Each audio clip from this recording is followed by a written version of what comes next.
Hi, welcome to another episode of the Sankofa Pan African series. Please take a moment to subscribe if you've not yet done so. Thank you. Now, we're going to be looking at the beginning of intercontinental slavery in Africa. Another one of Egypt's exports to its neighbors was religion. As far back as the 3rd century BC, the cult of Serapis spread to the islands of the Aegean Sea, where people were invoking Serapis and Isis as saviors. Now, the worship of these Egyptian gods spread very quickly to Babylonia and India. Some historians believe that one of the ways in which the worship of these gods survived Christianity was through the proliferation of statues of the Madonna, Mary, the mother of Christ.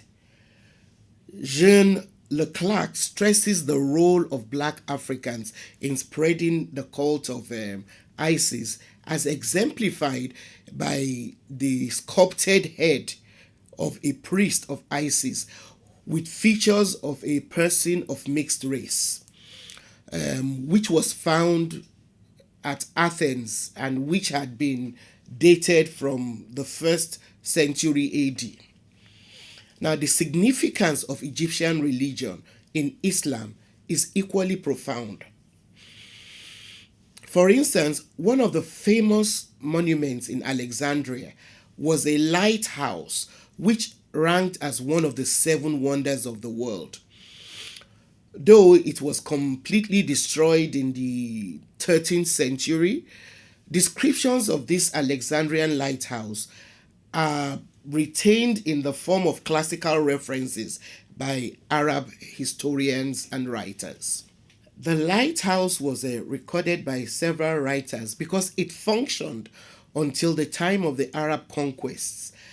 It is actually believed that the Mameluke Sultan Kate Bey used stones from the ruins of this lighthouse to build a fort as part of his coastal defense against Turkish invasion of Egypt at the time.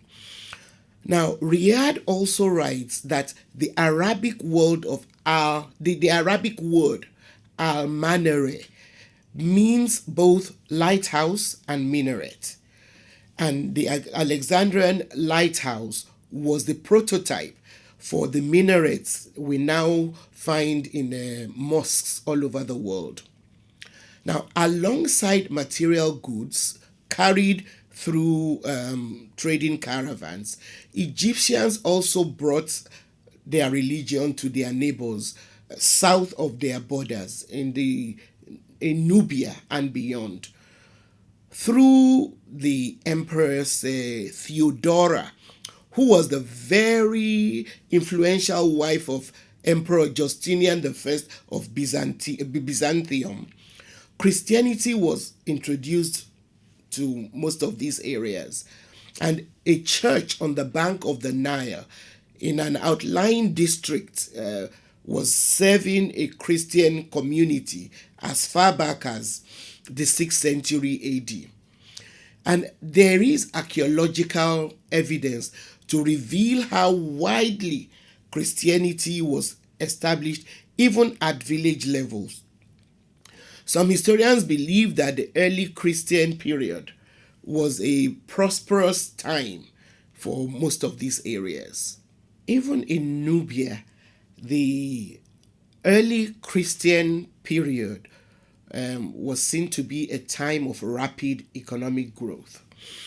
And in 641 AD, Egypt came under the rule of the Arabs, by which time the growth of Christianity with its patriarchates at Alexandria was severed from the Mediterranean culture for a few centuries.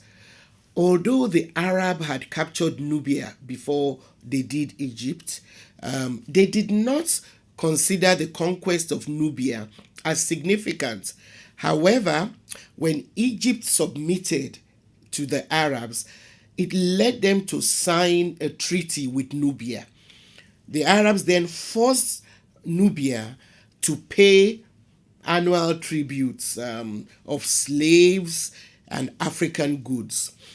Now, I believe that this illustrates the fact that intercontinental slavery of Africans was started by the Arabs before Europeans came in and then perfected it during the transatlantic slave trade. Thanks for being a part of this episode. Please don't forget to share and like our video, and please subscribe if you've not yet done so. See you next time.